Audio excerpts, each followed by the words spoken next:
Hello friends, मी Sasmita Raut SR hobbies रु आज गुटे मुई साड़ी आउ ब्लाउज पेचर केन्दारी करिचे सेटा नेइकरी आसीचे। इटा मोर साड़ी रो ब्लाउज है। इटा 2003 रो बहुत पुराना साड़ीटे।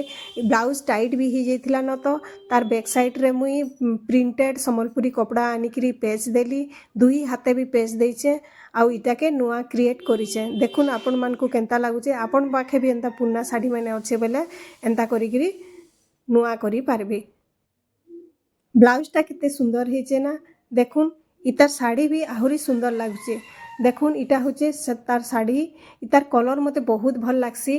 तो बहुत दिन पिंधला परे आउ भल ने लागला न, केते सेमटा पिंधि बोलिकरी आउ आउट ऑफ फैशन भी हे गला। तो मुई सेताके नुआ क्रिएट करबार लगी संबलपुरी प्रिंटेड कपड़ा जेनटा कि बहुत सस्ता पड़सी सेटा नेइकरी आसीचे। आउ इतार दुई साइड रे बॉर्डर आउ तार कानी रे अधा पेचवर्क देइकरी इताके नुआ क्रिएट करिछे। तल साइड रो बॉर्डरटा आधा मीटर छाड़िकरी बाकी पूरा देवार के 5 मीटर पूरा देवार के पड़सी। ऊपर फालटा 1.5 मीटर खाली बॉर्डर देवार के पड़सी। आउ जदि कानी रे देबे बेले कानी रे भी जेते देई पारन, जेते चौड़ा रे बॉर्डर चाहेबे सेते देई पारबे।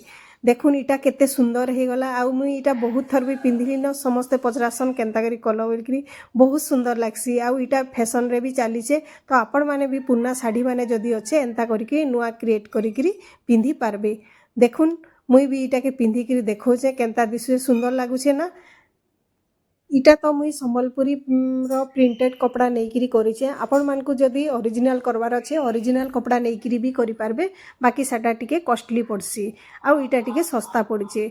मुई ओरिजिनलटा भी 2-3टा करिचे, तार वीडियो भी बनेकरी देमी। Thank you so much for watching my video.